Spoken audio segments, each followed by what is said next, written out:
You're on, Rico. Yeah, Rico Suave. It's not necessarily the kind of creature you'd want to meet in the wild, but Rico and other porcupines have one amazing defense mechanism. Rico has something extra too. We want you to meet Moira and Erin from the Cincinnati Zoo and Rico Suave, and they're here to tell us about this amazing animal. He just crawled out of the crate. He wants to smell my phone. I'll put that back down here. But he's got an amazing sniffer on him, doesn't he? He does. He has a really big nose. It's pretty soft, but it definitely shows how he really explores the world. Okay. He's got these tiny little beady eyes. His vision is not too hot, really? But his nose is really good. So he knows all of the treats that Maura brought with her today. Oh, so one of the discriminating features of this particular porcupine is his tail. Correct. Yeah, look at the prehensile tail. So these guys do have a prehensile tail. You can see it a little bit curled up, and when they're climbing in trees, they actually hold on to branches with it. So it works like a fifth limb. Now, do all porcupines have tails like this? No, so we actually do have a type of porcupine that lives in Ohio, the North American porcupine.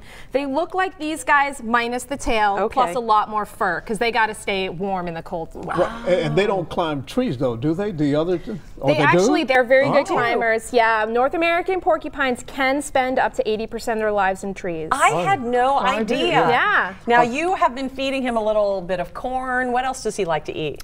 We brought some banana. We have some dried banana chips, and then we have some raw banana, which we'll hold off on because it's going to get real messy. And then his favorite treat, I have some dried apricot, and that is like his #1 favorite food of all time. Oh my gosh! Now he seems pretty socialized. So you must, because obviously he got a defense mechanism that can be kind of tricky. Sure, absolutely. So we've actually been working with Rico since he came to the Cincinnati Zoo. He was 4 months old. He was born at the Cleveland Zoo, so he's actually a native Ohioan. Okay, good. And we've been working with him since the day he got here. So he does have all these quills. If he was to be alarmed by something, all these quills would sort of stand up. He would look really big.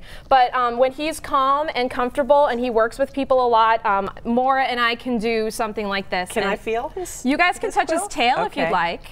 Oh, that's really rough. It's strange, isn't it? Yeah, it doesn't feel like fur at all. A great defense mechanism. These guys know that if something messes with them, it's only going to want to mess with them once. Now, they learn their lesson. Are they omnivores, or are they vegetarians, or what do they eat? For the most part, they eat things that you can find in trees. Okay. So that will be bark, leaves, fruit.